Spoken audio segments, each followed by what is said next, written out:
Деньги были, деньги будут, сейчас денег нет. Картошка была, картошка будет, сейчас картошки нет. Признайте это. Вам станет легче. Наши банки могут стать новой картошкой. Мы немножко забыли и расслабились. Мы не помним, что такое, когда банк падает. А это страшно. Вітаю сябры, мяне завуць Наста Рода, вы на канале ТОК, і гэта нядзельны аналітычны выпуск з эканамічнай глядальніцай, а таксама галоўнай рэдактаркай Плана Б Воля Лойка. Воля, вітаю. Привет. Ну што, за апошнія некалькі тыдняў адбыўся шэраг гучных затрыманняў, сярод якіх затрыманне менеджменту еўрагандлю. Еўрагандаль валодае сеткай крамаў Еўраопт, самая буйная сетка ў краіне, больш за 1100 крам уваходзіць, пад 32 тысячы чалавек працуе.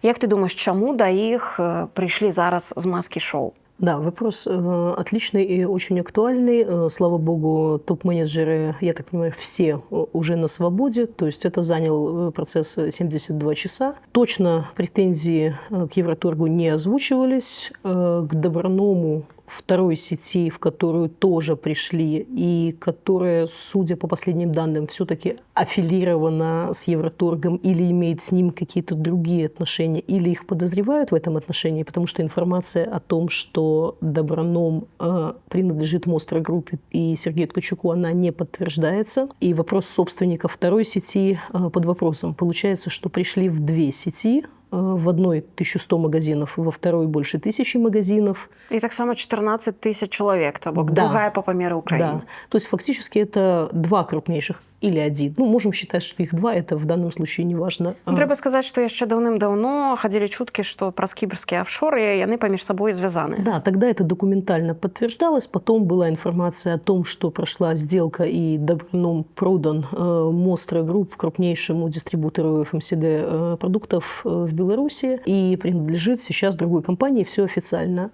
Сейчас Мостро отрицает, что это ее актив, и вопрос собственника, он не то, что остается открытым, он наверняка ответ известен, но широкой публике это неизвестно. Как и неизвестны и претензии к Евроторгу. То есть претензии, с одной стороны, могут быть достаточно небольшими. Мы помним, что на протяжении длинной и славной истории Евроторга были очень разные времена, и претензии были не один и не два раза. Начиная с тех самых громких претензий 2003 года, когда было уголовное дело, когда подозревали и даже объявляли в розыск в Интерпол двух основных владельцев, Сергея Литвина и Владимира Василько, выехавших из страны, когда были большие претензии к самой компании, которую вначале обвинили в неуплате таможенных платежей, потом обвинили в неуплате налогов. Я так понимаю, что это имелось в виду зарплаты в конвертах, потому что речь шла о неуплате налогов с выплат сотрудникам. В итоге все закончилось хорошо. Даже тогда, в 2003 году, несмотря на то, что собственники отсутствовали в стране, а обычно это плохой сигнал для всего бизнеса, вопросы удалось решить, проблема была снята, и компания продолжила не просто существование, но бурное свое развитие. Затем претензии возникали не раз по самым разным поводам. Многие помнят дискуссии, которые вело Министерство антимонопольного регулирования и торговли, настаивая на том, что Евроопт нарушает, скажем вежливо, норму о том, что торговая сеть не может превышать 20% долю на рынке определенных регионов. Чтобы не создавались монополии и появлялись магазины под другими названиями, появлялись сети, которые очень похожи, но на самом деле нет. Магазины меняли вывески, там появлялись бруснички, потом снова возвращались Евроопты. То есть этот процесс, это бадание шло постоянно. Да? То, что в какой-то момент, с учетом сложных нынешних времен, могли возникнуть какие-то претензии не глобального характера, а вполне локальные. Но мы понимаем, что такой модус операнди есть у наших силовиков. Любят они не просто там предъявить претензии или вызвать к себе какого-нибудь топ-менеджера и владельца. Да, он придет со своими дорогущими адвокатами, будет сидеть, как говорил Мясникович про Баумгертнера, да, борзый нога на ногу закинул, да, и будет мне тут на вопросы мои отвечать.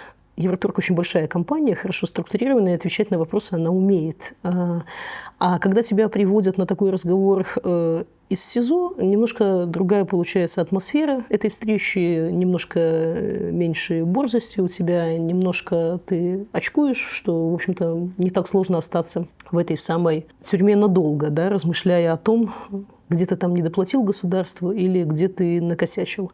То есть пока мы не знаем, в чем суть претензий, налоговая она или таможенные платежи, или структурирование бизнеса какое-то, это достаточно сложная конструкция. Какие претензии мог предъявить комитет госконтроля, я затрудняюсь сказать. Действительно, там и центры формирования прибыли у компаний были за пределами страны, что вроде бы не приветствуется, но вроде бы и не запрещается.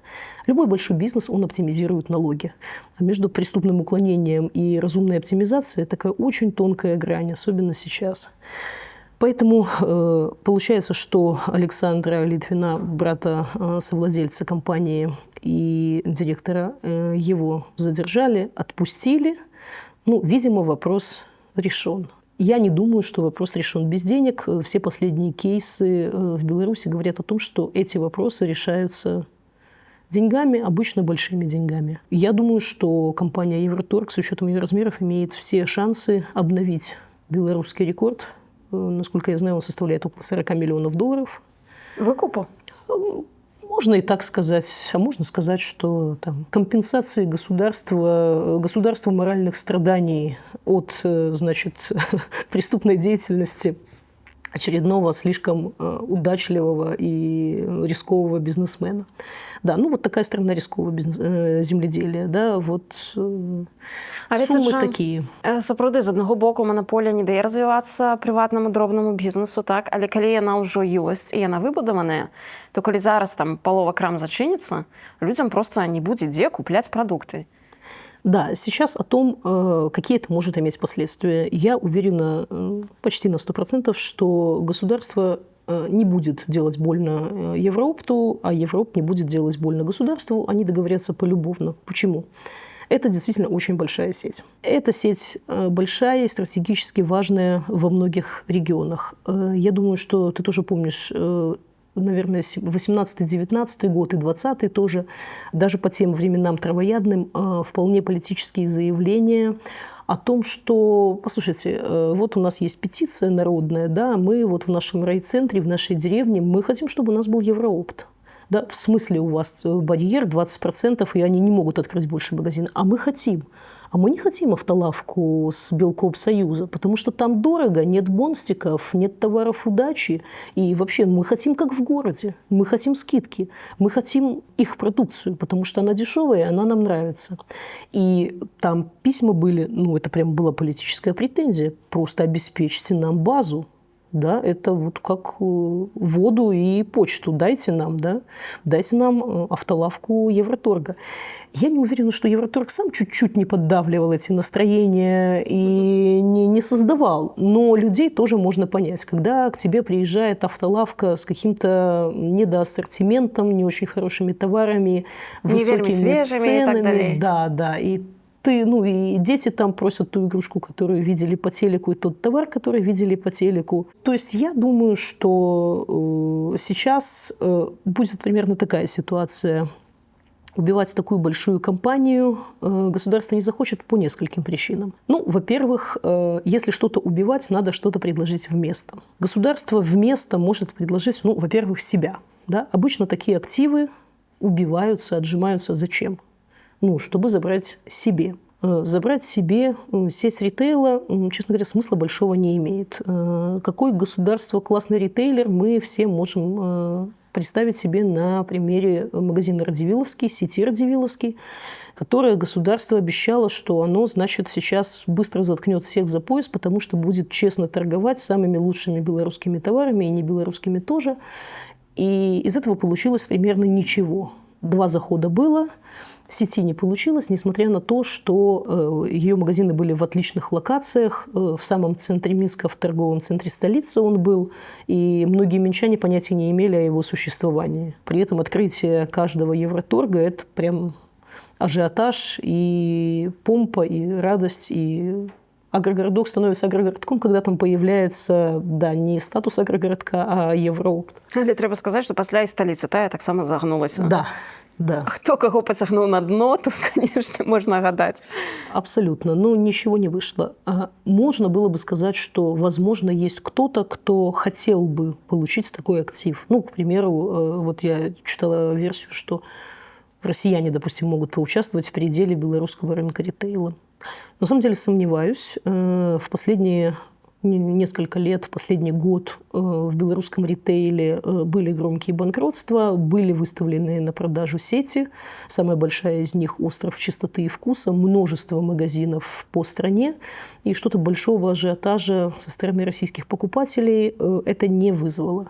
Российские сети предпочитают развиваться не покупая, а арендуя свои магазины. Та же крупнейшая сеть по выручке Fix Price, она благополучно развивается совершенно иным путем, и я сомневаюсь, что нужен будет кому-то такой ритейлер.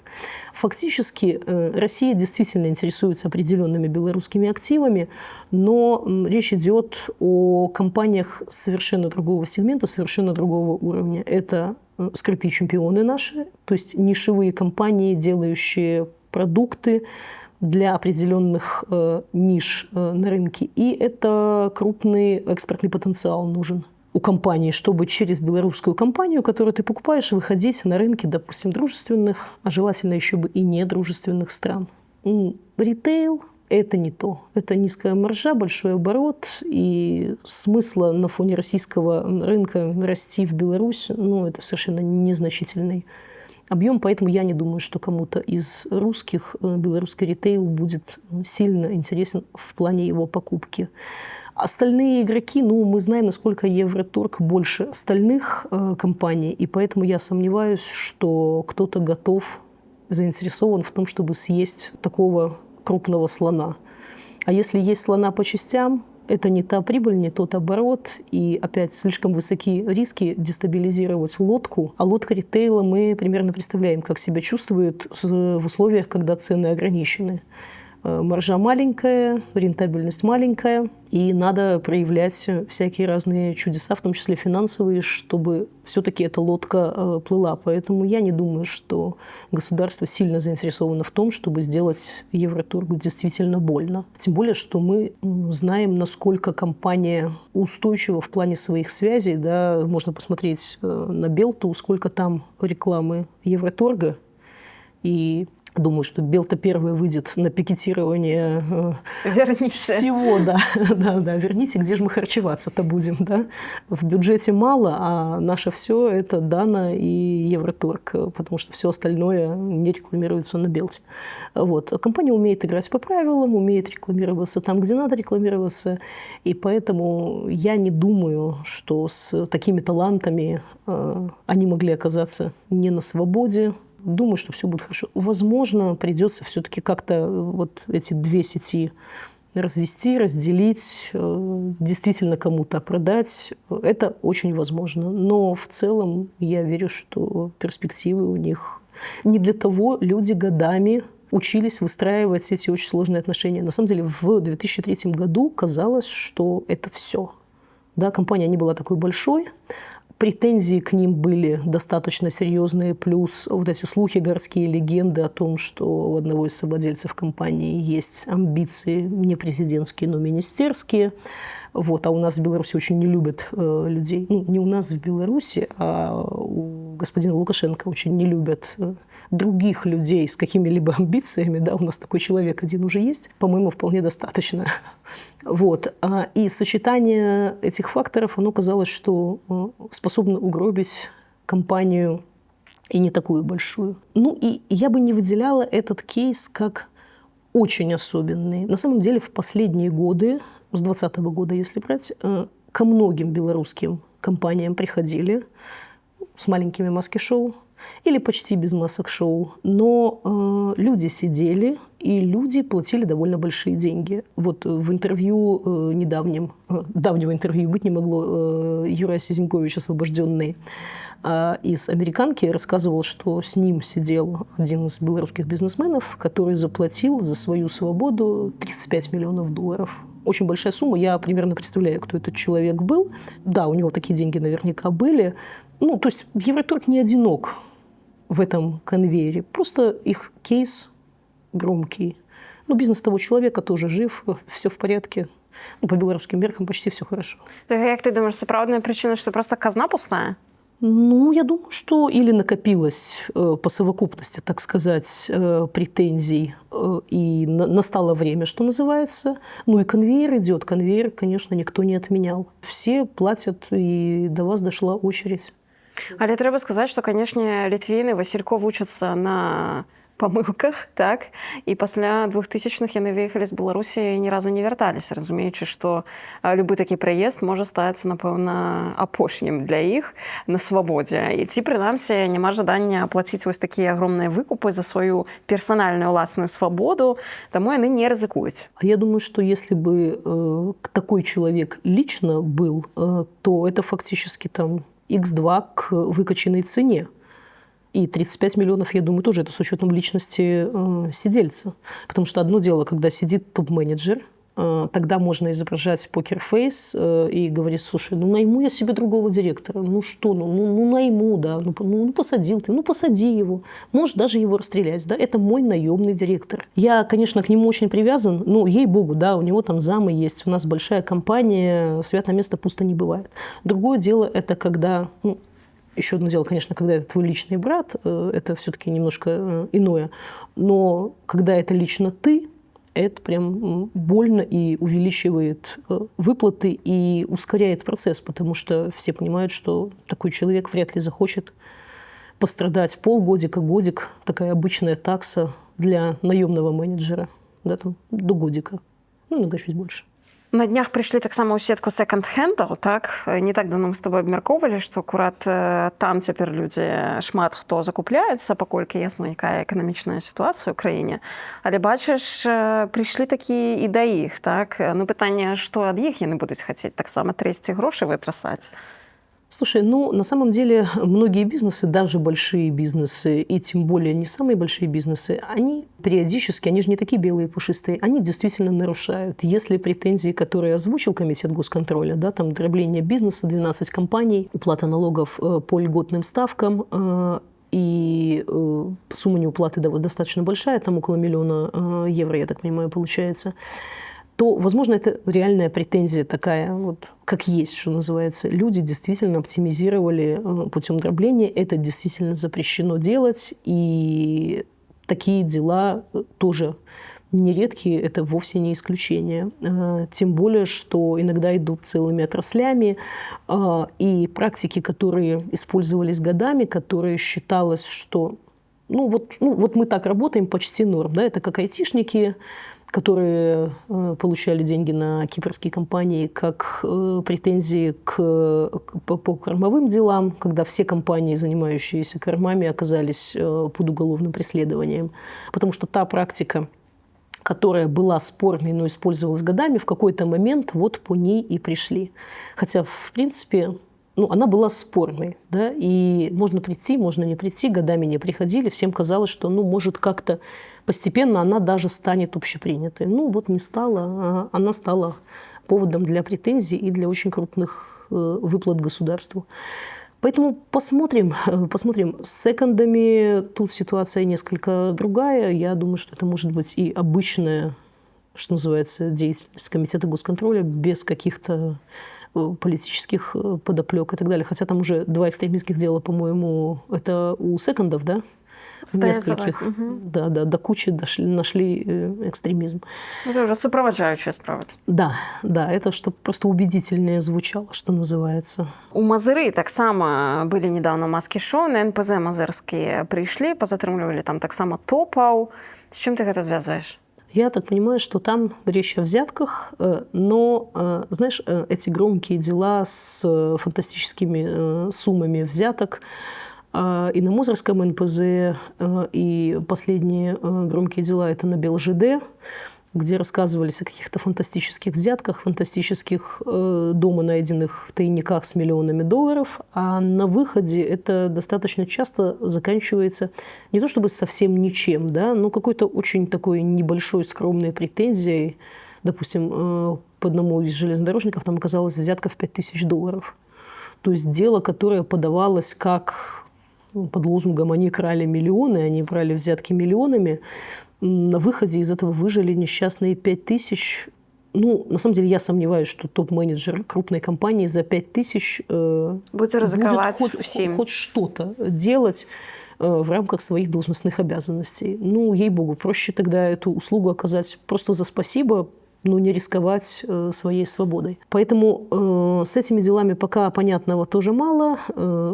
Я немножко удивляюсь, что не озвучиваются адекватно эти претензии. Да? Они обычно звучат как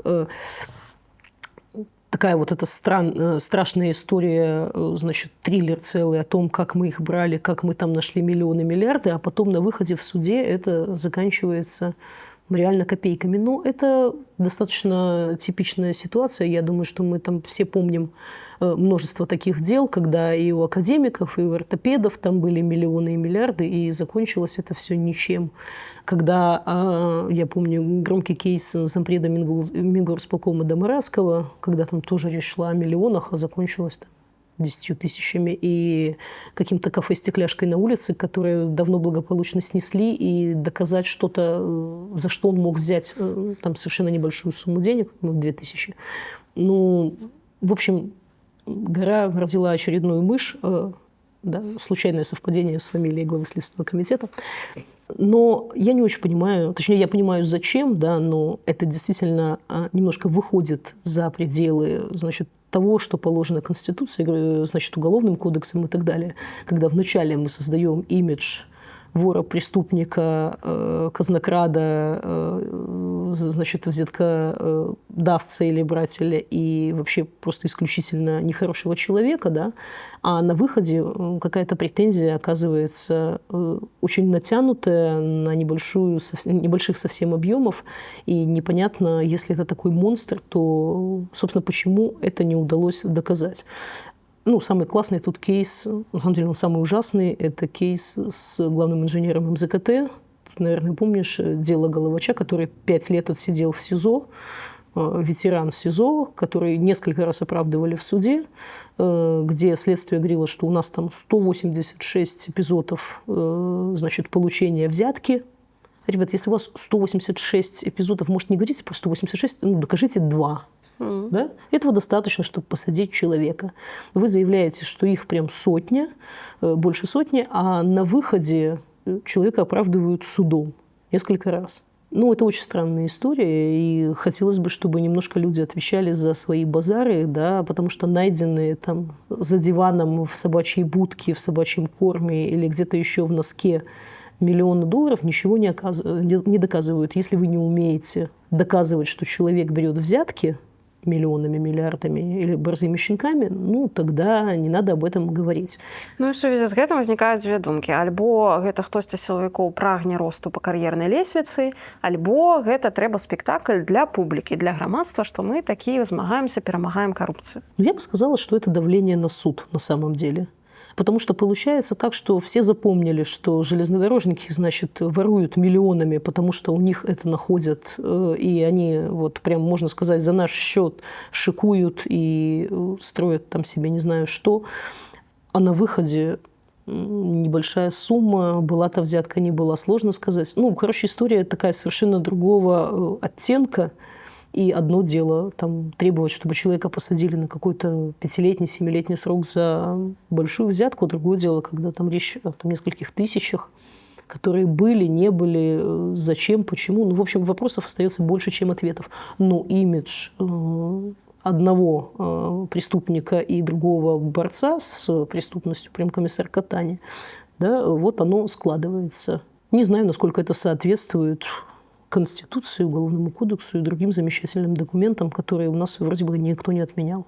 Таксама мы зараз даведаліся пра дзіўныя працоўныя адносіны на Гродна-Азоце. Высветлілася, што там ледзь не пагалоўна людзей адпраўляюць праходзіць паліграф. Незразумела чаму, на якіх падставах, так, але Калі працаўладкоўвае чалавека, давай паліграф пройдзем на всякі выпадак. Проста шараговы паліграф, а раптам ты там што-небудзь удумаў альбо рыхтуеш нейкую, не знаю, падрыўную аперацыю. Карацей, вельмі дзіўна ўсё гэта выглядае з улікам таго, што на заводзе не хапае 700 чалавек, там 700 адкрытых вакансій, пры гэтым ствараючы ўмовы для таго, каб людзі проста беглі з таго гродна азота, разумеючы, што ні за што, ні пра што цябе яшчэ і пасадзяць там пасля нейкага з паліграфаў.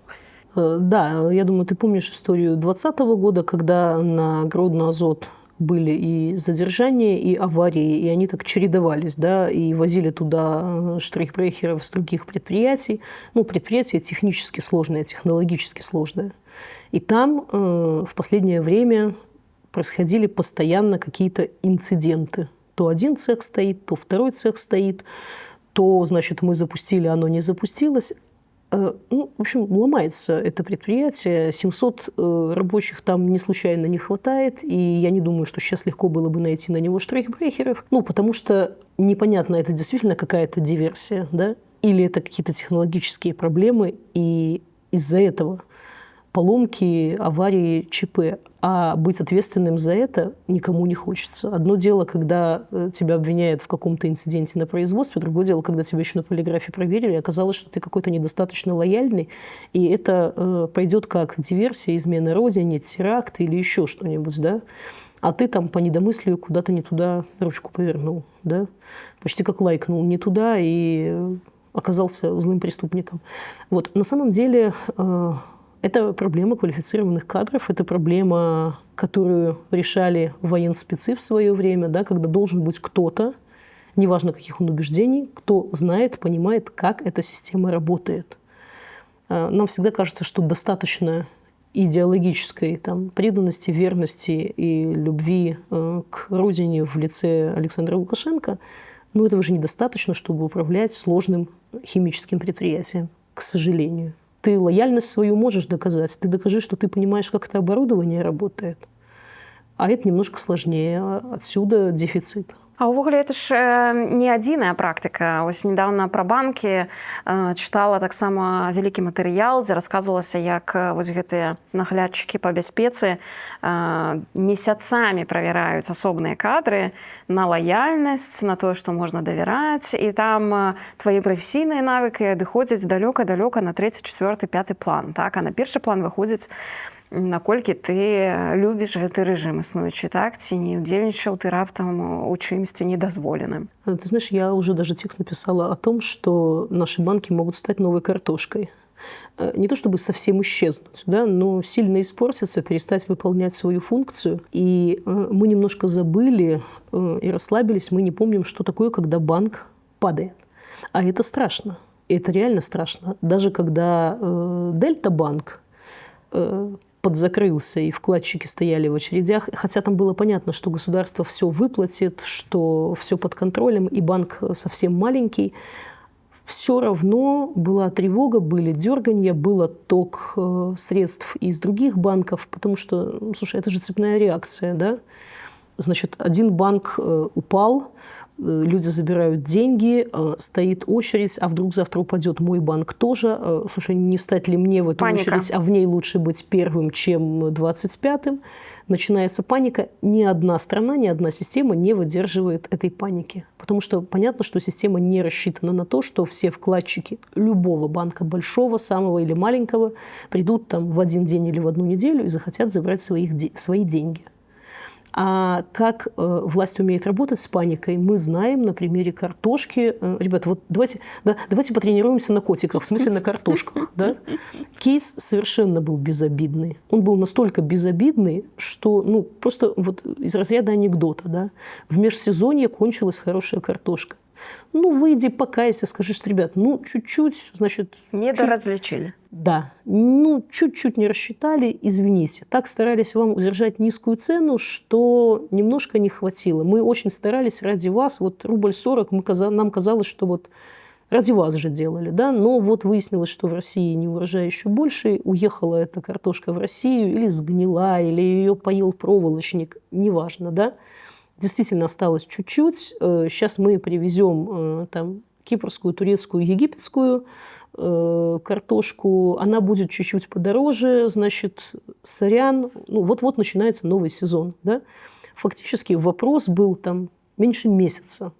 Да? Ну, об этом надо не орать с матами и с отсылками к блокадному Ленинграду, а спокойно объяснить, что, ребят, мы просчитались, действительно. Ради вас старались, перестарались, простите. Но цены на новую мы установим чуть иначе, мы учтем себестоимость, потому что, конечно, когда у тебя цена там рубль 40, а Академия наук выходит и рассказывает, что значит себестоимость выкопанной картошки 50 копеек, это прям по минималке, а потом за каждый месяц хранения минимум 10 копеек эта картошка дорожает, потому что она хранится дольше, да? Ну и получается, что не получается. Получается, что продавать эту картошку в апреле невыгодно. Ну, фермеры и сельхозпроизводители, они же не сумасшедшие люди, они же понимают, что им выгодно, а что им математически невыгодно. Ну, просто никак не складывается такая отпускная цена картофеля. Тем более, что магазину на этом тоже надо что-то заработать. Ну, объясните это все по-человечески, да, не надо, ну, во-первых, не надо отрицать очевидное, да, ну, человек своими глазами видит. Вот я в магазине, вот тут ее нет, тут она не очень хорошая. Не надо орать, что проблемы нет. Причем мне больше всего нравились репортажи, где говорится, что вот картошка есть, и показывают ее крупным планом, и видно, какого она качества. Ну да, она есть, но видно же, что она гнилая. Но человек, ну вы ему пытаетесь доказать что? Что он, идиот, и не отличает гнилую картошку от целой? До речі, чула займальную історію з Білорусі, коли приїхали телевізійщики здымаць сюжет про бульбу, што яна ёсць, што яна добрай якасці, то каб яны добра знялі і все показалі, адганялі людзей ад гэтых як бы скрынь з бульбай, каб проста не расхапалі тут і зараз, каб яны спачатку знялі, а пасля яе зноў размялі, і зноў не было б. Это просто феноменально. В роли картошки в этом блокбастере будет сниматься картошка. Да, ну на самом деле межсезонье картошка – это действительно такая смешная штука. Здесь в Польше тоже ходят, значит, страшные слухи. Он говорит, слушай, говорит, ты знаешь, что у нас на рынке-то бывает? Что, говорит, случилось? У нас тоже картошка пропала? Нет, слушай, говорит, вот польская молодая картошка, не польская она, а что, откуда? Слушай, говорит, кипрская, вот врут нам, пишут польская, а она кипрская. Говорит, так а в чем беда? Беда в чем? Слушай, не, ну нужна же польская, да, ну в общем, то есть это такой продукт, вокруг которого строится национальная какая-то идентичность, да, наличие картошки, своей картошки, старой и новой картошки. Это такая, в общем-то, база, да, это несущая конструкция любого белоруса, и, как выяснилось, поляка тоже. Поэтому давайте спокойнее немножко об этом говорить, да, а вот эти истерики и отсылки к блокадному Ленинграду, а при чем тут блокадный Ленинград? То есть хотеть картошки – это желать победы фашистам, или как у вас получается? При чем тут это? Да? Это вельмі цікава, як акурат прапаганда, згадваючы вось гэту апошнюю істэрыку Азаронка, да, даходзь па 20 рублёў, вам бы только жраць і жраць. Насамрэч, вельмі цікава, як у беларусах культывуюць вось гэтае пачуццё віны за незадаволенасць чымсьці і публічнае яе выказванне. Так? То бок, паводле прапаганды все павінны маўчаць і трываць, таму што мы перманентна, відаць, з 40-х гадоў у стане вайны. І так і павінны жыць, думаючы пра тое, што а вось а раптам вайна, а была вайна, а людзі ў вайну жылі. І гэта акурат вельмі дзіўнае мысленне, таму што ў нармальнай сітуацыі ты параўноўваеш сябе ну, з некім добрым прыкладам, так? Вось мы тут, а можа быць лепш, давайте ісці туды. А паводле прапаганды, вось мы тут, а было ў 100 разоў горш, давайте памятаць пра тое, што магло быць у 100 разоў горш, так? Ну, это неправільнае мысленне, гэта не мысленне, якое вядзе да развіцця, да росту, да чагосьці пазітыўнага. І я ў гэтым, у сувязі з гэтым узгадала гісторыю. Я была не так даўно ў Нарвегіі, прыязджала я туды як журналіст, з групай журналістаў, і нам тлумачылі, як працуе ў Нарвегіі медыйная сістэма, якое там медыяполе, як працуюць інстытуты. І вось цікава што Нарвегія ўжо даўным-даўно займае першае месца па індексе свабоды прэсы, і даволі доўгі час яна займала першае месца па індексе чалавечага развіцця. Зараз яна апусцілася на другую пазіцыю, ну это не тое, што падзенне, суступіла Ісландыі, але тым не менш, вось гэта апошнія звесткі ў майскія. За 2023 год рабіўся аналіз. Другое месца ў свеце па індексе чалавечага развіцця. Чаму я згадваю з індексам свабоды прэсы? Таму што ў прынцыпе тое самае мне казалі Нарвегіі, што гэта ўзаемазвязаныя рэчы, так? Таму што свабода прэсы гарантуе людзям доступ да інфармацыі, магчымасць выказваць сваю пазіцыю, дамагацца паляпшэнняў нейкіх там умоваў, працэсаў, асяроддзя, чаго заўгодна. Таму гэта ўзаемазвязаныя. Беларусь выпісала сабе, дарэчы, па індексе свабоды прэсы знаходзіцца на 166 месцы, так? Побач з намі Куба, ясна, там не трэба каментараў, так, Азербайджан. Пра Азербайджан, дарэчы, вось зусім недавно Брака і Драка Мірзалізаде за здрату радзіме на 18 год пасадзілі. Ні за што, ні пра што чалавек у Беларусі выкладаў, дарэчы, бо ён з Беларусю нам проста звязаны. Ну, это проста пра свабоду слова і пра тое, як бы, дзе мы знаходзімся. Пасля нас толькі Расія, ну, там трошку ніжэй, но, напэўна, гэта звязана з тым, што іх журналістаў фізічна вынішчаюць, то бок забіваюць. У Беларусі пакуль што да гэтага не дайшло, будзем спадзявацца, што да гэтага і не дойдзе, але ўсё роўна, канешне, апынуўшыся там недзе ўнізе спісу, тут няма чым ганарыцца. Дык вось, у нарвегаў прынята лічыць, што трэба працаваць над тым, каб штосьці паляпшаць. Вось, напрыклад, з той жа свабодай слова, як мне расказвалі, у іх журналісты маюць доступ, напрыклад, у тым ліку да крымінальных спраў. Прычым чалавек можа прыйсці, журналіст, у любы момант праверыць всю справу з запісамі, алоўкам чалавека, які вёў следства, так, то бок паглядзець всё ад пачатку да канца, як следства вялося, перагледзець любую справу, зноў жа, каб быў грамадскі кантроль. А раптам чалавек меў нейкую ўласную матывацыю, там пасадзіць чалавека ў турму. То бок журналісты могуць прыйсці і паглядзець, як бы, ці ёсць там штосьці, што як бы не сходзіцца з высновамі следства і суда, і адпаведна зарабіць матэрыял. І нягледзячы на ўсё гэта, на абсалютна як бы доступ да любой інфармацыі, там журналісты скардзіліся, што, маўляў, улады тут хочуць у нас адабраць свабоду, закрыць там нам нейкія доступы туды-то, тыпу нам трэба змагацца, нам трэба, каб, не дай Бог, там не саступіць ні кроку назад у свабодзе слова. Такія праблемы. І зноў жа, і таксама яны казалі, што калі спыніць любога нарвежца на вуліцы і спытаць, ці ўсё цябе задавальняе, ён назаве 10 праблем проста вось у межах яго двара, стадыёна, яшчэ чагосьці, што яму не падабаецца, над чым трэба працаваць, што трэба удасканальваць. І гэта пра тое, што скардзіцца, бачыць, што штосьці не окей, гэта правільна, гэта вядзе грамадства наперад, толькі так вы можаце ісці і развівацца. А не ў нашай сістэме, што ў нас всё фігова, але сказаць пра гэта мы не можам, таму што ў 40-м годзе нашы продкі жылі ў горшых умовах. Ну, да, это ж абсурд. А еще потому, что у нас вот эта зэковская память, да, репрессии были и большой тюремный опыт множества людей, он такой, ну, стучать же нельзя, жаловаться нельзя, мы детей учим, что жаловаться, ябедничать нельзя. Ребят, ну, это зэковская штука, да, можно просить, можно жаловаться. Я бы, кстати, вот к этим двум индексам в развитых странах добавила еще третий индекс восприятия коррупции. Насколько удивительно, да, вот как с коррупцией жесточайше борются все диктатуры, и никогда из этого ничего не получается, да. БелЖД, Мозырский НПЗ, кто у нас еще, Белкопсоюз, где, по-моему, каждый первый заместитель первого, они просто заезжают по очереди, да. Ну почему? Ну, у вас же диктатура, она же доказала свою эффективность. Лукашенко рассказывает, что лучше бедным, но на свободе, ну, просто с завидным постоянством. Это не работает.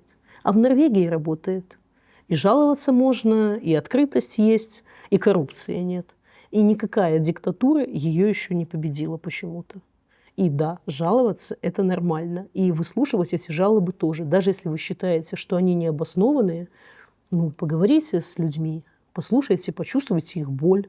Сделайте флешмоб, посадите картошку на приусадебных участках. Я не знаю, да, сделайте из этого какой-то здоровый пиар, привезите раньше картошку египетскую, там, не знаю, публично отругайте Март за то, что они все-таки плохо посчитали эту цену, которую они пытались держать. Ну, так бывает. Так бывает. Признавать свои ошибки нормально. Это один из важнейших навыков любого топ-менеджера. Человек ошибается. Ошибся, признал ошибку и работаем дальше. А не продолжаем настаивать, продолжаем делать то же самое, истерим в эфире так, что немножко боязно за человека, ему ж плохо станет. Беречь себя надо. Да? Это всего лишь картошка в межсезонье и всего лишь лук. Да? А не делать из этого какое-то шоу с истерикой. Да? Это кто? Первый замминистра сельского хозяйства, по-моему, Игорь Кун смешно сказал, что Картошка была, картошка есть, картошка будет. Мне это напомнило цитату, по-моему, из Березовского, который всем своим должникам говорил, значит, сакраментальную фразу: «Деньги были, деньги будут, сейчас денег нет». Да. Картошка была, картошка будет, сейчас картошки нет. Признайте это. Вам станет легче. Цікава, што на фоне вось гэтага правалу з забеспячэннем нейкіх базавых патрэб беларусаў з гэтай бульбай, цыбулі, агуркамі, так, прайшла пафасная прэзентацыя кнігі «Наш прэзідэнт» з Лукашэнкам на вокладцы, на ягонай радзіме, на Шклоўшчыне. І, канешне, ва ўсёй гэтай гісторыі, што мяне шакуе, і я зараз не перабольшваю, гэта кошт гэтай кнігі для народа. Ось кніга называецца «Наш прэзідэнт». Кніга каштуе 205 рублёў. У кнізе 207 сторонак, так? Ну, мне здаецца, што гэта проста жах. Ну, якія заробкі на Шклоўшчыне? Вось хто там можа дазволіць сабе купіць кнігу за 205 рублёў? Я вось проста дзеля цікаўнасці пайшла, паглядзела, а колькі каштавала кніга «Краіна Беларусь». Арло выпускаў такі вялікі, прыгожы таксама альбом, бо там вельмі шмат фотаздымкаў, проста каб штосьці сувымернае па якасці і па колькасці ілюстрацый, якія ўнутры. З тым, што выпусцілі зараз пра Лукашэнку гэтую прапагандысцкую кнігу. Тую кнігу прадавалі, я разумею, што гэта не сёння яе прадавалі, ну, ось апошнія лічбы даступныя 49 рублёў да 50 беларускіх рублёў. Ну, так там і сторонок у 2 разы больш, і ілюстрацыю 2 разы больш, і каштавала яна 50 рублёў. Дык якая матэматыка ў гэтай кнігі? Для каго і для чаго яна робіцца? Я не могу зразумець. Слушай, я бы сказала, что эта цена антивандальная. Ну, вот как флажок, по-моему, сколько бумажный белорусский 12 флажок? рублёв, Да, по-моему. 12 рублей. А почему он 12 рублей? А ты знаешь, что можно сделать с дешевым бумажным флажком? А люди могут сделать с ним разное, нехорошее, обидеть могут бумажный флажок.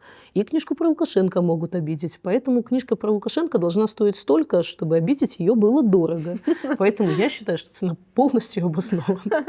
Каб просто ніхто нават не взял себе ў руки яе, так? Тому что страшно. В библиотеке полистают. Да? Но на самом деле это очень смешной такой, да, культ личности на минималках, когда ты понимаешь, что попытки, они такие очень недорогие, очень малокреативные, да, ну, ребят, если уже вы там лепите Иосифа Виссарионовича Сталина из Лукашенко, ну, снимите там кино какое-нибудь против него, про него, такое, ну, художественное, со спецэффектами, значит, а потом так начинаешь думать, ну, хорошо, и что их экранизировать? Битву за урожай? Переговоры с Путиным? Выгуливание шпица? Ну, что, да? Подвига как-то не хватает. Вот нету какой-то success-story такой вот громкой. Его единственный шанс был, айтишники его уговаривали, прям неприлично льстили. Это было очень забавно, очень очевидно, но казалось, что может он на это повестись, да. Представляешь, вот отец IT-страны. Вот тут шансы его были, да. Сняли бы потом какой-нибудь фильм, типа там «Сеть», да, или что-то еще такое, ПВТ. И вот во главе его такой мудрый вождь бы где-то там ходил, да, и миллиарды, стартапы, единороги, значит, как тебе такое Илон Маск, и все такое вот это вот, а где-то, значит, на заднем фоне мудрый вождь, да. Ну, тут его единственный шанс был, потому что все остальные его мегапобеды, ну, прям не ложатся они в сценарий и на бумагу, и остаются вот эти, значит, вполне жалкие воспоминания современников, там, первую учительницу, соседей, еще кого-то. Ну, знаешь, о каждом из нас, наверное, там, соседи и первые учительницы скажут хорошие слова, скажут, что, значит, такая девочка молодец была, там, училась хорошо, старалась, косички, значит, школа, конкурс, там, речевки, песни и пляски, спорт. Ну, в общем, хорошая девочка, мальчик, нет вопросов. Учителя любят рассказы о хороших девочках и мальчиках, но только вот на культ личности это так тянет с большой натяжкой. І, канешне, проста буру эмоцый выклікаюць вось гэтыя пафасныя цытаты, агучаныя ў межах гэтых прэзентацый. Я реально не разумею, на каго яны разлічаныя.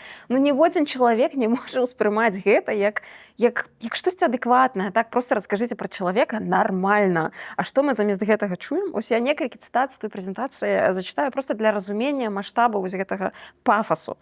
Карлюкевич кажа, адзін з аўтараў кнігі. Лукашенко – лідер планетарного масштаба, который может сказать веское слово с любой трибуны. Слушай, да? почему не галактического? Не дорабатывает. Планетарного. Ну як можна такое сказаць увогуле пра жывога чалавека, да і пра мёртвага як можна такое сказаць? Ён што, Сакрат? Не знаю. Альбо вось яшчэ таксама кажа Радзькоў. Как ты видел, как Александр Григорьевич в Александрии стоял на берегу Днепра и молча целых полчаса смотрел на эту землю? А потом шел он по воде, аки по суху, да? Нету этого там? Толькі Ну, посмотри, гэтага может, не хапае. должно быть. Толькі гэтага не хапае. Ну, ось альбо яшчэ вот старшыня Магілёўскага аблвыканкама Исаченко заўважае. Мы с годами убеждаемся в правоте его слов, что президентами не становятся, президентами рождаются. Ну, ты думаешь, что... Серьезно, ну ты дорослый человек, ну голову включи, так хочется сказать. Ну, але у целом я бы, конечно, параила людям не платить ни 200 рублей, ни кольки не платить, а почитать бесплатно в интернете книгу Валерия Карбалевича про Лукашенко, Александра Лукашенко «Политичный портрет». Там и вось гэтага пафосу не будет. И правда будет написана. Да, и я и Федуту, собственно, могу тоже посоветовать. Прекрасная биография господина Лукашенко, без всякого вот такого. А для тех, кто вот такое пишет, я очень рекомендую почитать на понятном вам языке написанный доклад господина Хрущева на том самом съезде, где он разоблачал сталинизм и культ личности. Там про все вот эти цитаты и про всех вот этих цитирующих все было. Ребята, если вы думаете, что это не видно, то это видно, и было видно всегда. И, в общем, заканчивается все это примерно одинаково. Не то чтобы им будет стыдно потом за эти цитаты, ну, просто откровенно наглая лесть и соревнование в том, кто еще более нагло, да, вот с планетарного масштаба до галактического надо довести, чтобы это было уже прям все, да, апогей, так сказать.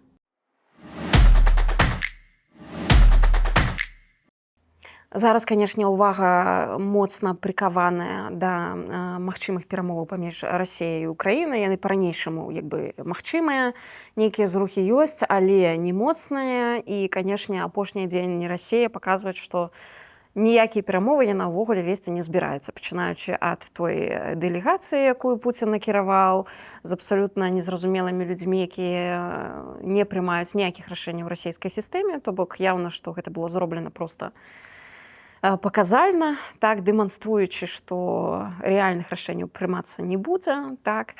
Трамп таксама вырашыў ужо не ехаць, разумеючы, што гэта ўсё фарс, відаць.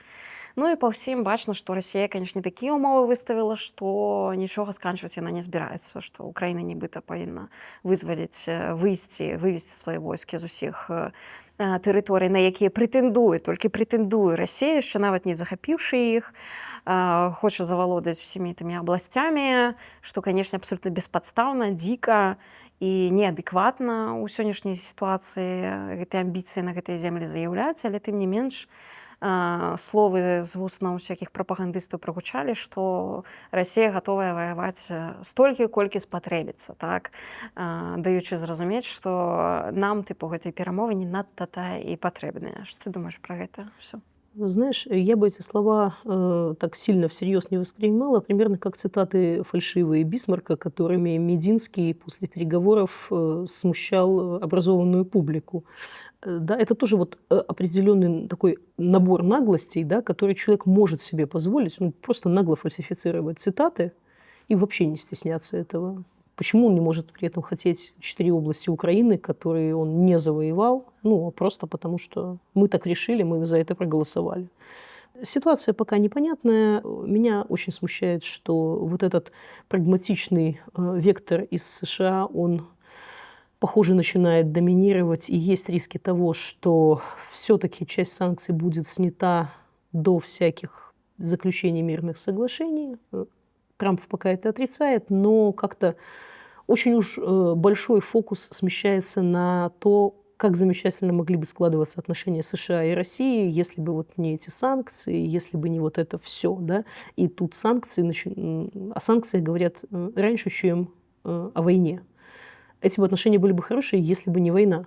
А если война, то отношения плохие. И то, что мы обсуждаем какие-то отношения до завершения войны, это уже немножко так звучит, как будто мы готовы сделать вид или забыть о том, что эта война есть, она продолжается, и действительно Россия ее не собирается заканчивать. Но мне больше понравилось, как Беларусь пыталась, так сказать, встроиться в эту тему, да, совершенно...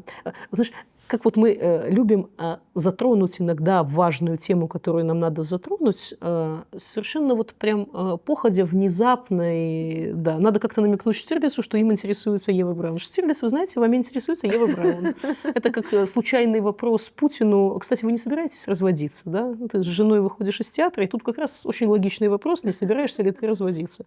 Так и тут заявление Эйсмонт, которое... ТАСС, по-моему, устал переписывать. Там, наверное, 3 или 4 менялся заголовок о том, что Беларусь готова быть переговорщиком, Беларусь хочет быть. Не настаивает, но готова, и если что, значит... Ну, короче, да, вот у меня только одна была версия. Значит, Эйсмонт поставили задачу. Значит, Беларусь переговоры должно что-то гуглиться.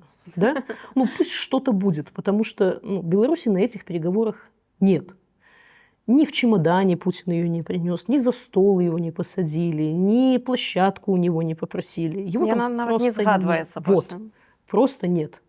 То есть запрос Беларусь переговоры по Украине – 0. И, по-моему, Эйсмонт кинули на амбразуру и сказали, значит, сделай, чтобы что-то было. А когда ничего нет, очень сложно сделать, чтобы что-то было. Если бы Беларусь пригласили, послушайте, если бы Беларусь пригласили на Каннский фестиваль, Беларусь бы присутствовала на Каннском фестивале. Если бы, в общем, много если бы, да?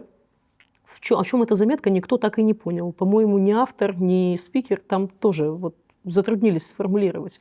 А заголовок – это такая очень простая вещь, если понятно, о чем заметка. А есть заметки, которые они понятны всем читателям. Есть заметки, которые понятны только узкому кругу читателей.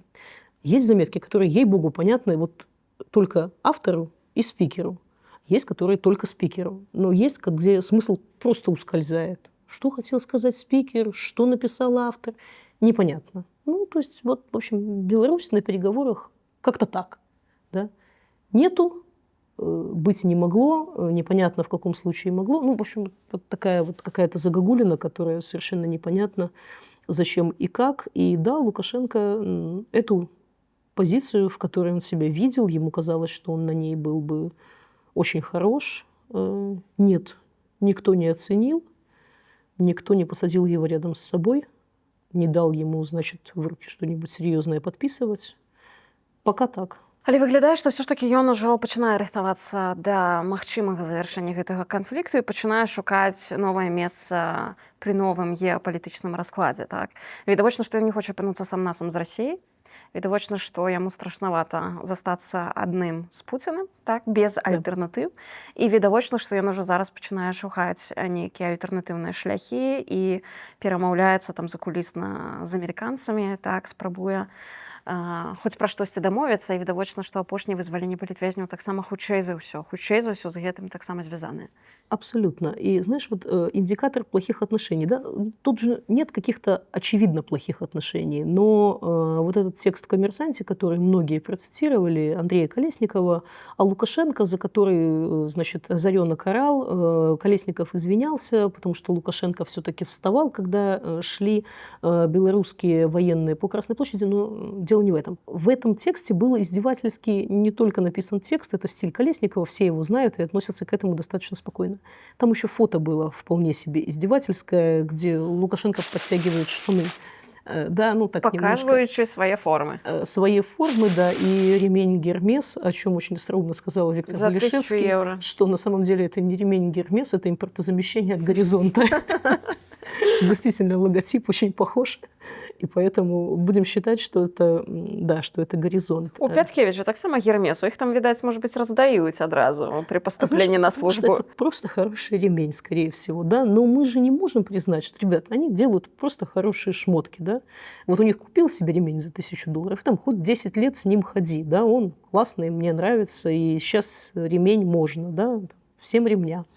Вот. А мы будем отрицать очевидное, мы будем говорить, что не надо гоняться за Гуччи, мы будем, значит, вот это все повторять, а сами, послушайте, видите, и так вот штаны подтягивать приходится на людях, так сказать. А без ремня Гермес вообще было бы как-то Не солидно. не солидно. Очевидно, что идет поиск еще одной точки опоры, потому что стул этот на одной ноге держится откровенно плохо, и рассчитывать всерьез на Путина не приходится. Вот. Конструкция, завязанная на Путина, конструкция на одной ноге, откровенно плохо держится, очевидно, доставляет Лукашенко дискомфорт. Я думаю, что в том числе с этим связано и возобновление освобождения политзаключенных. В этот раз это больше 40 человек. Это когда? С февраля, наверное, да? Первое такое освобождение. Напередодні 9 мая. Да, и есть информация, что были в колонии люди, которые собирали снова заявление просьбы о помиловании, и, возможно, будет еще одна волна, и это очень важно, чтобы процесс продолжался, потому что люди очень ждут, потому что запас прочности действительно заканчивается. Но пока здесь два измерения. Одно человеческое, второе экономическое. Ну, допустим, начать можно с экономического. Сейчас активно обсуждается, какие санкции могли бы быть сняты с Беларуси в случае вот этой сделки американской, которая вроде бы в силе, по которой какие-то движения идут. Фактически самое обсуждаемое – это калийные санкции.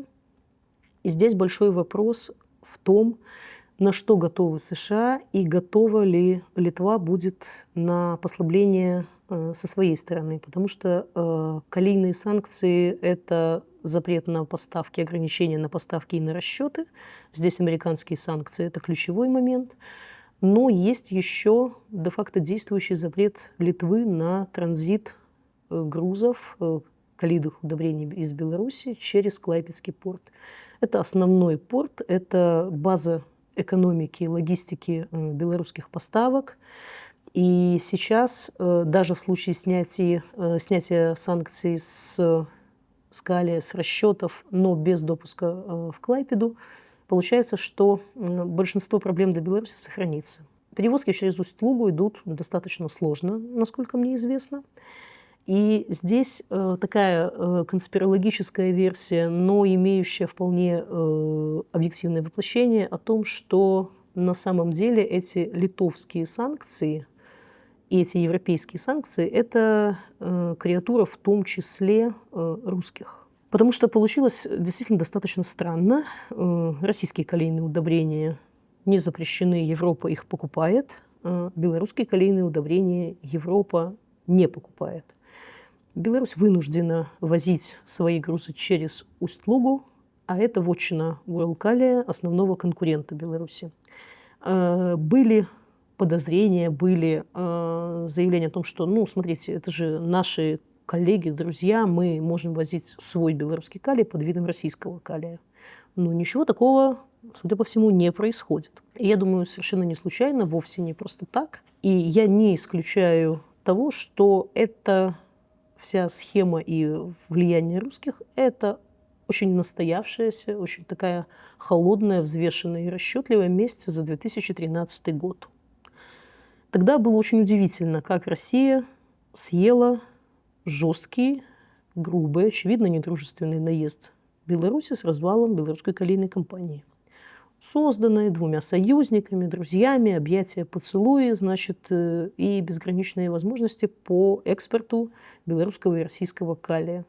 Выгодно всем, единый трейдер, российский топ-менеджмент. Белорусы откровенно уступают россиянам эту роль, назначая людей, далеких от калийной отрасли, управлять якобы, сидеть с председателем этой самой белорусской калийной компании, и заправляют всем русские. В 2013 году Беларусь решает, что денег надо больше, что россияне играют за себя больше, чем за Беларусь. Вопрос по финансированию, по кредитованию встает остро, и Беларусь рвет эти отношения.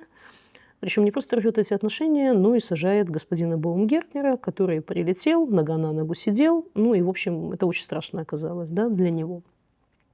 При этом российский топ-менеджмент компании оказывается в розыске, в Интерполе. Очень сложно их возвращает в Россию.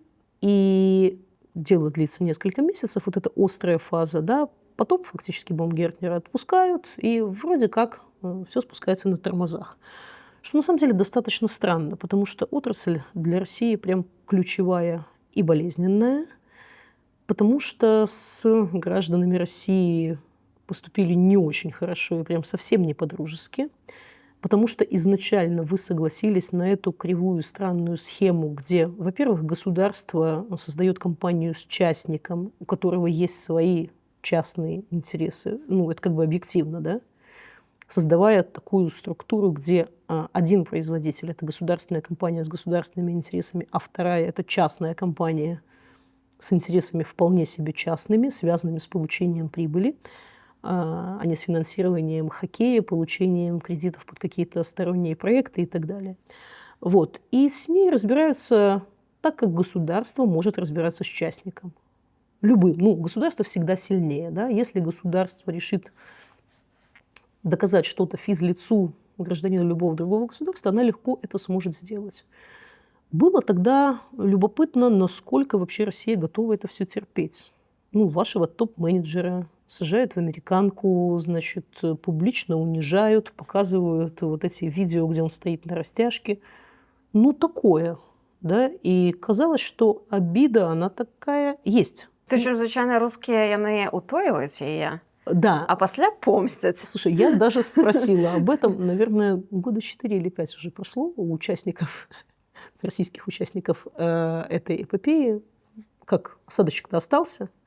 Они мне говорили, что никакого осадочка, честно говоря, не осталось. Но это бизнесовые люди. Они говорят, слушай, если бы я каждый раз так напрягался, когда где-то меня кто-то там кинул, обидел, унизил, ну, я же не пацан на районе, да, я уже там забыл про то, заработал на другом. Мне норм, я к этому отношусь спокойно. Но кто-то мог затаить на самом деле обиду.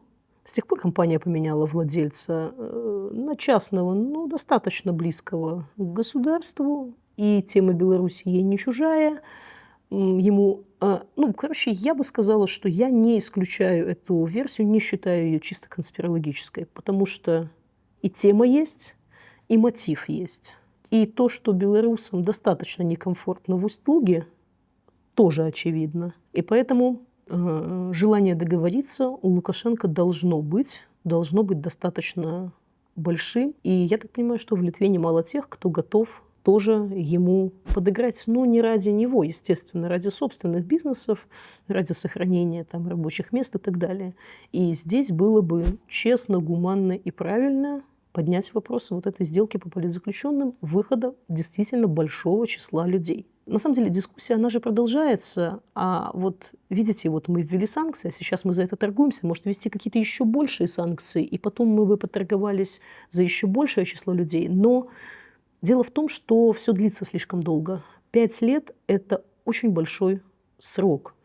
Можно прокрастинировать еще долго, можно говорить, что мы напугаем Лукашенко еще сильнее, но люди уже просидели 5 лет, уже заканчиваются 5-летние сроки. Это самый массовый такой тяжелый срок. Это серьезный рубеж на самом деле. Это такая зэковская байка, что до 5 лет не срок, а срок – это когда на мягкий знак. 5, 6, 7, 8 и так далее. И зараз и начинается. Да. И казалось, что это какие-то зэковский фольклор какой-то, но на самом деле нет. И люди, которые сидели, они рассказывают, что это психологически очень важный рубеж, когда ты начинаешь терять вот эту связь с волей, которую даже если тебе активно пишут, с тобой встречаются, с тобой видится адвокат, тебя пытаются удержать вот в этой притяжении воли, но ты начинаешь выпадать, и это очень тяжело и психологически, и физически. И вот эти последние события, фактически за 2 недели мы узнали о смертях 3 человек. Ганна Кондратенко, так, высветлился, что ей обострилась онкология у зняволення. Да, Її все равно она прессовали, вышла, и вышла, и, конечно, да, это... після такого було тяжко заховати здоров'я і життя, і померла. Валентин Штермер. Да, он умер в колонии, да, то есть это люди, которые умерли или сразу после колонии, или в колонии. Это люди достаточно молодые и не настолько больные. На самом деле дело не в том, что для них какие-то особые условия колонии. Я вспоминаю несколько громких историй, когда люди, сидельцы, вполне ну, не молодые, но среднего возраста и вполне бодрые на воле, умирали за решеткой. Это и судья Елена Мельникова, которая умерла за день до того, как ее должны были перевести на гражданку на лечение, которая все-таки умерла в колонии, хотя там пытались максимально быстро, достаточно быстро диагностировали и достаточно быстро пытались ее все-таки освободить, чтобы она получала лечение на воле. Згадай, про який то И год не ми говоримо, успели. коли це був випадок? Это, по-моему, 17-й год. Ну, еще Где-то да, так. поди 20-го. Это до 20-го, да. И совершенно ужасную историю, я про нее много писала, про главу Круглянского ПМК, который отстроил всю малую родину Лукашенко, про Николая Патрончика. Человек, который, ему было 67 лет, заслуженный строитель. Состояние здоровья у него было не очень хорошее. В СИЗО он, значит, шло расследование, он сидел в СИЗО. И в итоге получилось, что умер он в больнице. Якобы, семья об этом узнала позже, ему на тот момент уже изменили меру пресечения, при том, что на самом деле его привезли из СИЗО. То есть меру пресечения изменили человеку, который был или уже мертв, или в бессознательном состоянии. Ну, просто чтобы человек умер на свободе, ну, так бывает, люди иногда умирают, а не в СИЗО. Да? То есть даже если это влиятельные люди, которые там, имеют связь с адвокатом, которые могут там, рассказать о своем состоянии объективно вполне, у которых есть медицинские диагнозы, есть жалобы, претензии, даже они не успевают получить медицинскую помощь. Ни по политике, ни почему. Ну, просто человеку стало плохо, 3 дня он жаловался, потом вызвали скорую помощь, вот, и все, собственно. Ну, зато умер на воле. Просто потому, чтобы не портить отчетность. Так и здесь. Это наступает какой-то момент, когда накапливаются и проблемы со здоровьем, и даже если ты выходишь, не факт, что ты сможешь сохранить свое здоровье и физическое, и ментальное. Поэтому продолжать говорить, что давайте мы еще сейчас введем каких-то санкций, а потом освободим еще больше людей, ну, есть какой-то момент, когда надо уже наконец-то что-то сделать, потому что, ну, не то чтобы некого будет освобождать, но таких жертв будет все больше. И насколько мы имеем право говорить, что надо еще потерпеть им, физически это уже невозможно. Это все умершие, это все молодые люди вполне, которые по возрасту никак не дряхлые, не тяжело больные и так далее. И в случае адекватной медицинской помощи у них были все шансы на то, чтобы сохранить себе жизнь. І канвеер жа і блізка не спыняецца. Вось зараз ёсць адчуванне, што раскручваюць новую крымінальную справу супраць вікіпедыстаў, рэдактараў беларускай вікіпедыі. Так, з'яўляецца інфармацыя пра затрыманне там то аднаго, то другога рэдактара. І ёсць вось гэты прапагандысцкі наратыў, што вікіпедыя – гэта зброя масавага паражэння супраць постсавецкіх краін. Так? Што абсалютна абсурдна, так, акурат да Вікіпедыі 0 прэтэнзій, там вельмі якасныя прафесійныя рэдактары, і нават калі адзін у чымсьці памыліцца, іншы адразу выправіць і напіша праўдзіва, таму ва ўсяго света да Вікіпедыі 0 прэтэнзій, і толькі ў беларусаў ёсць прэтэнзіі. Хоць насамрэч это зноў жа пытанне, што медыі там ужо все пазачышчалі, а Вікіпедыя вось дабраліся, дайшлі рукі і да Вікіпедыі, таму што Вікіпедыя ў нас хоць і як бы безэмацыйная так інфармацыя, але праўдзівая па фактах. І атрымліваецца, што паколькі праўда і факты, рэжым і прапаганду не задавальняюць, то, канешне, як расправіцца з гэтым? Ага, давайте пасадзім усіх, хто робіць Вікіпедыю. Пытанне толькі ў тым, што ў Вікіпедыі, напэўна, мільён рэдактараў па ўсім свеце, і зрабіць гэта будзе вельмі цяжка. Абсолютно. И вместо того, чтобы развивать свою, в смысле российскую Википедию, или более активно писать в общечеловеческую Википедию, да, гораздо проще посадить википедистов. Но надо еще учитывать, что прошло 5 лет, и это срок давности по многим статьям. И поэтому рассчитывать на то, что сейчас как-нибудь их накажут лайтово, не приходится. Статьи становятся все более жесткими просто потому, что по-старому истекает срок давности. И, грубо говоря, то, что раньше могло тянуть там, на год химии, сейчас сроки начинаются по оставшимся статьям там, с 5 лет колонии. И это тоже проблема, потому что в 20-м казалось, ну смотри, да, там сказали, дойдем до каждого, всех установим и так далее. Ну хорошо, установите, вот поставьте свой кипот, расшифруйте там, сколько там, 200 тысяч человек было в Минске там в одной точке 16 августа, да?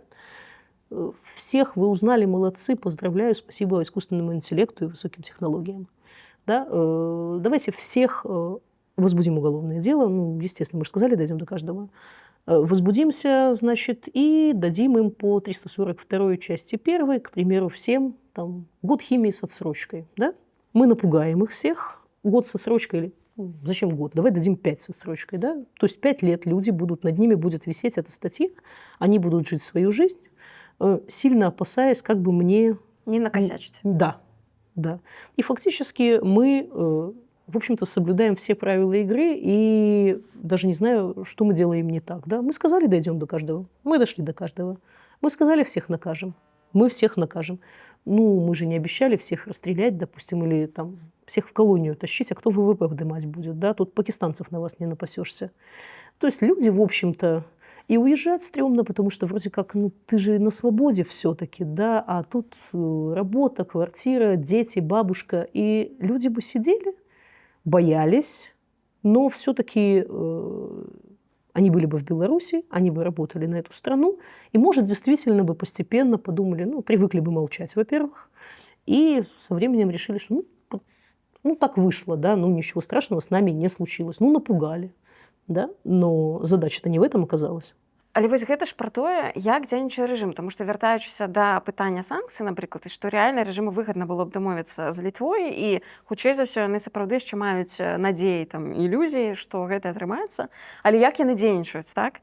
Вось гэта можна прывесці аналогію, вось як хлопчыкі ў малодшай школе дзёргалі дзяўчат за касічкі, каб сказаць, што яна яму падабаецца, так? Што абсалютна неадэкватна, таму што калі табе падабаецца дзяўчынка, падыдзі так і скажы, а не рабі штосьці, што ёй яўна не падабаецца. Вось так тое самае лукашысты, так, з Літвой. Ну, замест таго, каб спрабаваць неяк працаваць на пацяпленні гэтых адносінаў, што яны робяць? Яны высылаюць тысячы мігрантаў, каб яны праз гэтую мяжу прарываліся ў Літву, што страшна бесіць літоўцаў, так? І вось зараз акурат Літва ўжо нарэшце падала пазоў у суд крымінальны ў Гаазе, так, супраць рэжыма Лукашэнкі, акурат за стварэнне вось гэтага мігранцкага крызісу. Ну, тыпу, вы сур'ёзна будзеце вось так дамаўляцца з літоўцамі? Вы думаеце, гэта спрацуе? Абсолютно. Я сомневаюсь, что этот иск он будет какое-то иметь внятное продолжение, тем более, что пока нет желающих к нему присоединиться. Но сам факт, да, это вот как не бесите деда, так и тут. А зачем бесить литовцев? Чтобы что? Какой профит вы от этого получаете, создавая напряжение? Ну, тогда в 21-м было понятно. Сейчас, когда у вас появился, забрежил вот этот шанс порешать свою главную головную боль, которую без литовцев вы не решите никак.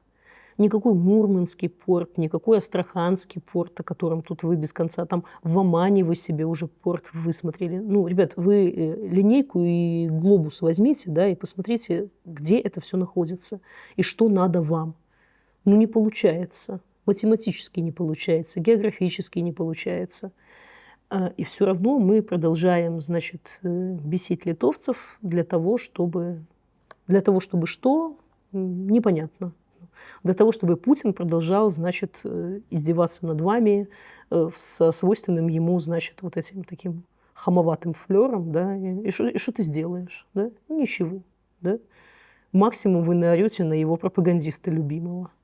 А ему Колесников нравится. Нравится ему этот вот ехидный стиль. Ему кажется, что вот он сам себя в исполнении Колесникова любит. Он себе крутым кажется. А все остальные в исполнении Колесникова крутым никому не кажутся. Вот и Лукашенко выглядит вполне жалко в глазах российских читателей, зрителей и так далее. Цікава было зараз сачыць за тым, як у Менску адкрыўся першы рэстаран фармату «плаціш за час знаходжання ў рэстарацыі, а не за канкрэтныя пазіцыі па меню». І, канешне, суперфурор гэты рэстаран выклікаў. Агромныя чэргі стаялі, людзі там гадзінамі чакалі магчымасці зайсці ў яго. Ну і таксама паводле інфармацыі людзей, які там былі на месцы, са сваімі кантэйнерамі таксама прыходзілі, акуратненька складалі нагадвалі. Ну, конечно, калі то людзі просто не паспелі паесці на месцы, трэба было адстаяць чаргу і бегчы на працу, то это все апраўдана, малайцы, бы так і трэба было зрабіць.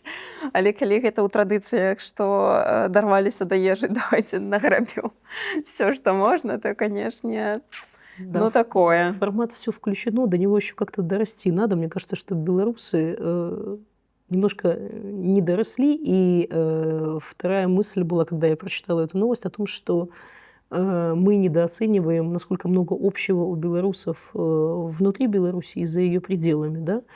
Вот эта воинствующая бедность, когда мы не просто бедные, да, мы еще отрицаем, что мы бедные, мы говорим, что мы просто хитрые, умные, а на самом деле очень крутые.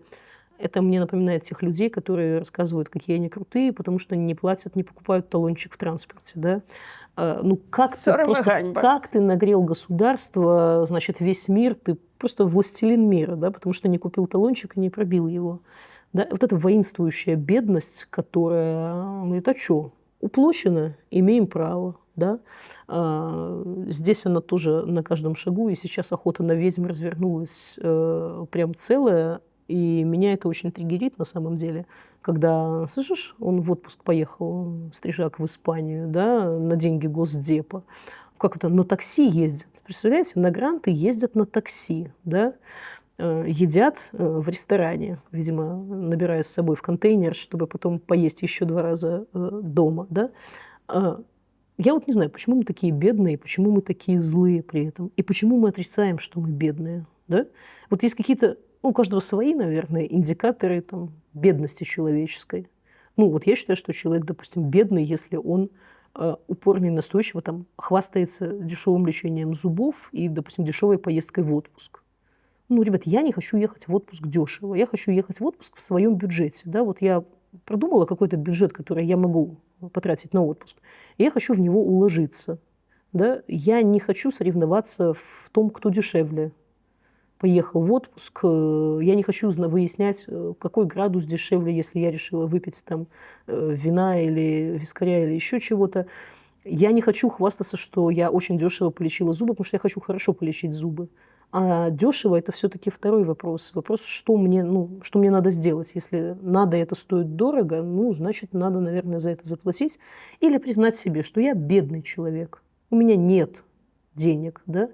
И поэтому поездка чья-то в Испанию у меня вызывает какой-то триггер. Да? Я читаю статью про Мельникову о том, что признаком буржуйства является то, что она ходила на фитнес, у нее был свой тренер, а чтобы парковать машину, она арендовала паркинг. Ну, паркинг здесь вот может стоить, допустим, там, я не знаю, 150-200 злотых за месяц. Не такая большая сумма к абонементу, в общем-то, для человека работающего, чтобы просто комфортно ставить машину и не платить штрафы. Но это обсуждается, и эта бедность, она очень агрессивная, воинствующая. Да? Это та бедность, которая мочила Непманов 100 лет назад. Потому что, слышишь, буржуи какие, да? Хлеб они едят, значит, мясо ножом и вилкой потребляют, да? А мы тут голые боссы лебеду едим. Да? Вот эти пролетарские все такие нотки, да, я не помню, где читала, что предполагаемую зарплату Мельниковой обсуждали и говорили, что, слушай, ну так она, небось, там могла и 5 получать. Я надеюсь, потому что меня очень смущает, когда люди, которые чем-то руководят, управляют и так далее, получают зарплату там, ниже средней по стране. Как он будет тобой руководить и управлять, если у него маленькая зарплата, и он гордится маленькой своей зарплатой? Ну, это немножко странно. Вот. Тогда ему действительно придется стоять в очереди и накладывать в контейнеры и выносить контейнерами. Ну і по-добраму, калі у цябе прыстойны заробак, то ты не зацікаўлены тым, каб штосьці красці. Табе на жыццё хапае. Як бы навошта табе рызыкаваць сваім імем, пасадай, репутацией. И ездить в отпуск – это нормально. Пользоваться такси – это тоже нормально. И бывает множество обстоятельств, когда это единственный возможный способ попасть из точки А в точку Б и точно не является признаком роскоши. Да? И мне это напоминает сейчас очень спланированную кампанию, когда представители Демсил и тех, кто около них, просто сознательно дискредитируют именно вот этим вечно белорусским бедный, богатый, а они на ваши деньги жируют, да. Генералы строили дачи за народные деньги. Откуда у народа такие деньги, удивлялись генералы, да? Так и тут. Ребят, как бы гранты – это отчетность, это 100%, но человек получает за свою работу свою зарплату и имеет право тратить ее так, как он посчитает нужным, в том числе и ездить в отпуск, пользоваться услугами там, фітнеса, медиков, транспорта любого, да. Хаця я і разумею, у прынцыпе, ну, прэтэнзіі людзей, таму што ясна, што калі ты там бізнесмен і грошы зарабіў, то бок гэта камерцыйныя твае даходы, то з гэтым прасцей. Ну, твае грошы зарабіў, траці як хочаш, жыві як хочаш, ніхто пытанняў задаваць не будзе. А вось калі умоўна ты займаешься грамадскай дзейнасцю, так, то ўзнікае шмат пытанняў. Тыпу, а ты іх зарабіў? А мы табе задонацілі? А калі мы табе задонацілі, то ну, патлумач, на что ты потратил наши гроши. Да, так? и это получается самое, очень забавно. Да? 5 долларов вложив, ты можешь спрашивать буквально у каждого, как, куда и зачем ты слетал. Да? Хотя у человека есть зарплата. Да? Если человеку дали грант, и в грант заложена зарплата там, того, кто будет реализовывать это на любом уровне, да, сколько бы там ни было, человек имеет право тратить эти деньги без оглядки на хейт окружающих. Безусловно, вопросы могут быть. Да? Я понимаю, что многие белорусы живут действительно бедно и просто не привыкли видеть вокруг себя богатых людей. Да? Я в силу своей работы видела почти все люди, с которыми я общалась, они всегда были сильно богаче меня, с привычками, которые ну, сильно выходили за мои представления о том, что ок, да, вот, и почему у него самолет, или почему у него там новый Ламборджини и так далее, да, у меня как-то не приходило в голову, ну, потому что он, видимо, заработал, да, на это, а почему у меня этого нет, ну, потому что, видимо, он умнее, чем я, да, но белорусы внутри страны, они пропитываются вот этой ненавистью к богатым. Это то, что Лукашенко пытался педалировать и в 20-м, да, вот эти жирные буржуи, да. Но с учетом... Там просто что ясно, что Бабарыка был в начале этой кампании, а банкир у белорусов ассоциируется с доходами высокими. С жирком и так далее. И зарплаты Евроопта там, по-моему, в 150 тысяч. Лукашенко как-то... За того ж Бабарыку и хотели люди голосовать, как самим так жить. Так именно. Тут есть два подхода, да. Ребята, давайте я найму своим руководителем богатого чувака, потому что, ну, возможно, и я смогу жить богаче, и я смогу что-то позволить себе, и я не буду считать, что там платная медицина – это роскошь, что пойти в кафе – это значит вынести пол кафе оттуда и еще бесплатным чаем, сахаром и чем-то еще, и мыло слить на всякий случай в контейнер, а вдруг это самое пригодится. Просто я очень умный, я не бедный, я просто умный. Я памятаю эту историю с мылом. Это когда у молодечни на заводе привязывали вяроўкай мыло в прибиральне. Да. Ну, кстати, что у тебя это просто выпадково, як гиперболизация была, насамрэч, и такое было. Это было абсолютно точно. И то, что со все включено, белорусы пытаются выносить там и посуду, и халаты, и полотенца, и тапочки, и все на свете. Ну, ребят, это от бедности. Просто давайте себе признаем, что это не потому, что мы такие умные, не потому, что мы честные, а все кругом нечестные. Это просто потому, что мы бедные. Это у нас вот такое от советского прошлого осталось, да? Але, ну, як бы у абарону некаторых пазіцый я могу сказаць, што часам все ж таки гэта пытанне дарэчнасці. Ну, то бок, наколькі дарэчна ў сітуацыі, у якой знаходзімся мы, людзі, якія займаюцца грамадскай дзейнасцю, умоўны стрыжак, так, можам паказваць, як мы адпачываем, калі за кратамі застаюцца там 1200 людзей, то бок это не пра тое, што нельга адпачываць. Канешне, можна і трэба, таму што інакш ты будзеш не ў рэсурсе, ты не зможаш дапамагчы іншым людзям, так ты ўпадзеш у дэпрэсію, перастанеш сыдзеш з прафесіі і стане ўсім горш, то бок ніхто не зацікаўлены ў тым, каб ты выгарэў і сышоў. Але наколькі дарэчна здымаць, паказваць, як ты адпачываеш, дзе ты адпачываеш, калі гэта не суадносяцца з узроўнем жыцця ў Беларусі. І вось гэта хутчэй пытанне public communication, так, публічнай камунікацыі. І калі ты прэтэндуеш на нейкую там пазіцыю, ролю палітыка, нейкага публічнага дзеяча, то гэта, ну, гэта недарэчна не ўлічваць, гэта неправільна не ўлічваць. Безусловно, но надо понимать тоже, что именно показывается. Сам факт нахождения человека в Испании, он не доказывает, что это лакшери отдых. Мы все знаем, насколько дешево и бюджетно можно отдохнуть в в Испании, тем более, что человек, может, вообще у друзей живет где-то и еще и экономит, да, сдавая в то время, пока ты в Испании, свою варшавскую или виленскую квартиру, можно, в общем-то, даже отпуск этот отбить, да. И мы действительно часто останавливаемся у знакомых, и жилье оказывается сильно дешевле. Это вопрос коммуникации, и это вопрос накопившегося раздражения, я его прекрасно понимаю, но я, допустим, не готова отчитываться, значит, зачем я поехала там в ту или иную страну. Ну, видимо, по делу, да. И, поверьте, на бизнес-джете никуда пока еще не слетала. Хотя было бы прикольно на самом деле. Вот видишь, вот, может быть, материализуется что-нибудь.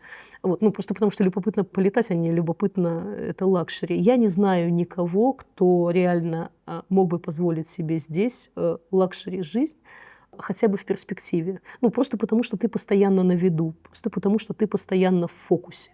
И это очень тяжело, и действительно многие выгорают и очень устают от этого.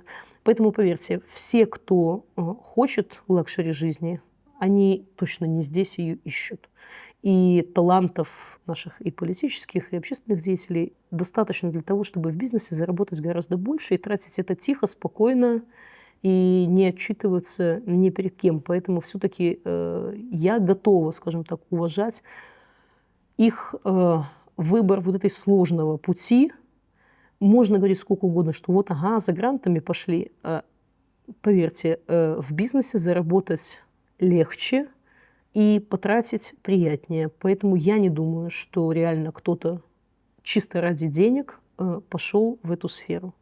Очень турбулентную, очень нервную, с которой связаны большие риски для оставшихся в Беларуси, для членов семьи и так далее. И поэтому чьим-то грантам я бы точно не завидовала. У Жлобіні знайшли самую страшную скульптуру Беларусі. До речі, ну, карацей, ладно, апишу спачатку, што за помнік. Помнік уяўляе сабой сасіску, якая смажыць іншыя сасісачкі. Карацей, выглядае ўсё это максімальна дзіўна. Але мне больш за ўсё спадабаўся каментарый пад абмеркаваннем, значыць, гэтага помніка. Помнік мясакамбіната. Ну, чаму сасіска, як бы, ну, так падышлі да тэмы. Жлобінскі мясакамбінат паставіў каля у парку, але ад мясакамбіната, значыць, такую скульптуру. Самый цікавы каментарый, мне спадабаўся, гэта это настолько плохо, что даже хорошо. Я подумала, что ну, это самая трапная дефиниция для всего, что отбылось с этим помником.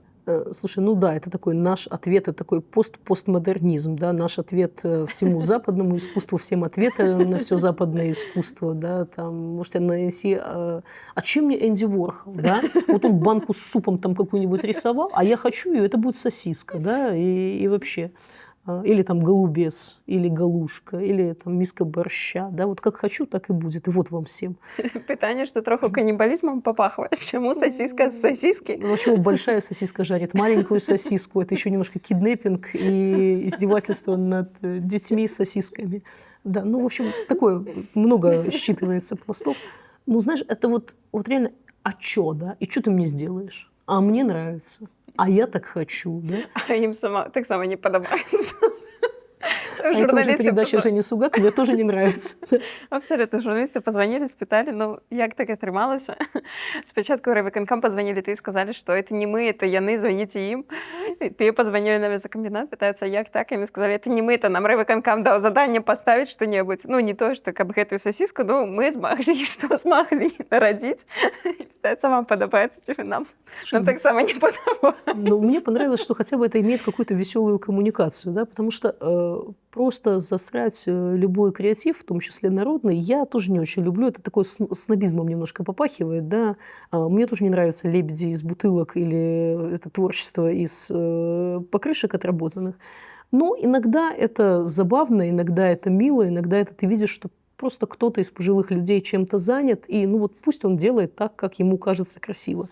Но просто не делать из этого на государственном уровне какой-то фетиш и не доказывать всему миру, а чё, да?